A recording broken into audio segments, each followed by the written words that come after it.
This is Arnav and this is Smackdown review in under 10 minutes. প্রথম সেগমেন্টে as always the real champion is here. জন সিনা আসলো, আসার পরে আবার আগের সেগমেন্টের মতো রতে যেরকম করেছিল আর কি, যে অ্যানাউন্সারকে দিয়ে অ্যানাউন্স করে আবার যে আমাকে রিয়েল চ্যাম্পিয়ন অ্যানাউন্স করো। So he is keeping this going. এই জিনিসটা একটা কন্টিনিউটি রাখতেছে, আমার দেখে ভালো লাগছে। দেন অ্যাজ এক্সপেক্টেড র শেষ হয়ে গেছিল আর কেউ দিয়ে। এখন Randy Orton interrupted John Cena before saying anything, and এরপরে শুরু হলো তাদের কথাবার্তার লড়াই। তো কথাবার্তার লড়াইয়ের মধ্যে দুজনকে নিয়ে একটু গোতাগতি করলো। একজন র্যান্ডি অর্টন বললো যে you see why you don't understand because you don't have kids, and এরপরে জনসন রিলেট করলো যে I have been raising everyone else's kid so I didn't have time for my own. And এরপরে 14 versus মানে 17 Times championship win, এটা নিয়ে কথা হইলো।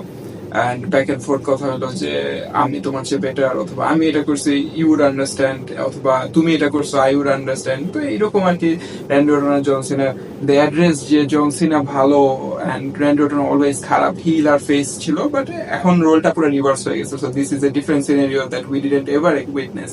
So they also address the Hollywood part, যে জন সিনা হলিউডে চলে গেছে, বিং সেইং দ্যাট সে সবসময় থাকবে, Randy Orton is still here. So John Cena সেটাকেও নিজের মতন ভাবে জাস্টিফাই করেছিল, and surprisingly those were good points. খারাপ কিন্তু বলে নাই যে I did something for myself. এরপরে সে আবার কথা আসলো যে this is not a functional relationship don't work like that. এক কথা এক পর্যায়ে শেষে জন সিনা টাইটেলটা ঠিক দিল র্যান্ডির দিকে, and Randy Orton hit him with RKO and stood tall in front of him.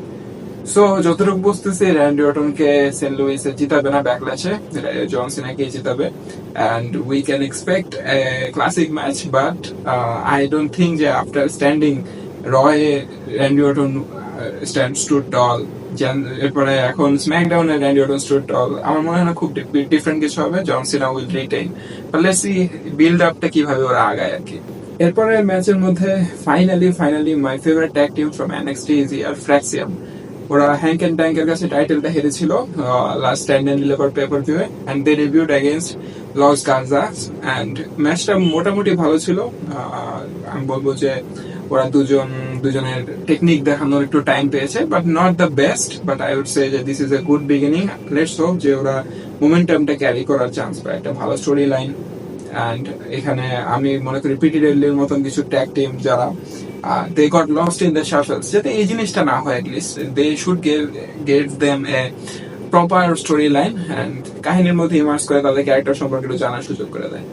দেন টিফানি স্ট্র্যাটন আসলো, জেড কার্গিল সারপ্রাইজিংলি ইন্টারফেয়ার করলো, and it led to a match between them, and surprisingly Naomi ওই দিক দিয়ে ইন্টারফেয়ার করলো। এরপর সাথে সাথে Nia Jax returned and attacked Tiffany. So দুইটা ওল্ড রাইভালরি আবার রিইগনাইট করতেছে, যেটা রেসলম্যানিয়ার আগে ছিল। নায়া জ্যাক্স বেসিক্যালি টিফানি স্ট্র্যাটনের অনেক আগে থেকে কাহিনীর মধ্যে ইনভলভ ছিল। So this will be interesting to see এবার একটু ডিফারেন্টলি কি করে আর কি। So looking forward. এরপরে সেগমেন্টে সোলো সিকোয়া আর জেকব ফাটু রিংয়ে আসলো, Jacob being the new champion. Solo প্রথমে শুরু করলো যে আমার জন্য এখানে আসছে, এন্ড আমি the reason why Jacob Fatu is here. এরপরে Jacob took ownership and said আমি আসলে আমার জন্য আসছি, and I did this for myself. এরপরে LA Knight ইন্টারফেয়ার করলো, he wants his rematch. Surprisingly Drew McIntyre interfere করলো, he wants his match as well. So এখন দুজনের মধ্যে নাম্বার ওয়ান কন্টেন্ডারশিপ ম্যাচ হবে in the upcoming matches. So ওইখানে যে কাহিনী হবে সেটা মানে that would be interfered by, firstly ওদিক দিয়ে ডেমিয়ান প্রিস্ট ইন্টারফেয়ার করলো, and seems like Drew McIntyre Damian Priest kahini ekhone shesh hoy nai, and it ended in a good way that Jacob Fatu stood tall over everyone. And amar bhalo lagteche Jacob Fatu's direction as a champion. He is dominant, he laid down everyone and he kept his momentum going. So this is a good one led by WWE. I really liked it. Thinking of liking things, something I didn't like is Chelsea Green ke dethrone korlo Zelina Vega, and Zelina Vega took her first championship. I don't really have something against Zelina, but আমার মনে হয় যে I don't really like her that much. যদিও ওর অনেক fan আছে, she is a face and good for her.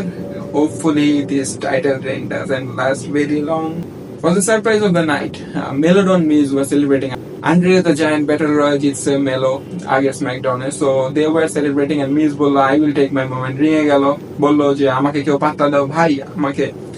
I love the Miz, but he got interfered by who other than Aleister Black. Aleister Black returner সবচেয়ে বেশি জিনিস, he retained his theme song, he retained the look. It seems like the continuation of আগের রানে যেরকম ছিল Aleister Black. It seems like he truly returned to his home and he laid down the Miz with a black mass and Bushro. So cryptic Aleister Black. I hope to see him used. Rusev আসলে Aleister Black আসলে these two names were rumored and this is finally Raw Rusev, SmackDown Aleister Black. Very good. Backstage দুইটা সেগমেন্টের কথা বলবো। Bianca বললো ওর finger injury হয়েছে। I am not really a big fan of Bianca, but ওর ম্যাচগুলো ভালো হয় and she is very athletic. I hope যে ও তাড়াতাড়ি রিকভার করে অ্যান্ড আই হোপ যে জেড কার্গিল আর নিয়মের কাহিনীর মধ্যে ওকে কোনোভাবে ইনসার্ট করা হয় যে কোনো একটা সাইডে, that would be very fun. I am looking forward.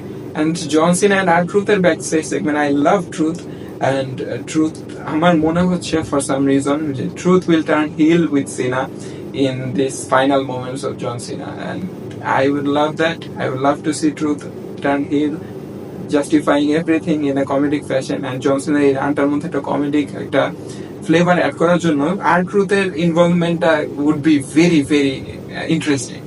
So I love the start of this. R-Truth কিন্তু বলছে if you need me just give me a call. What if he makes the call?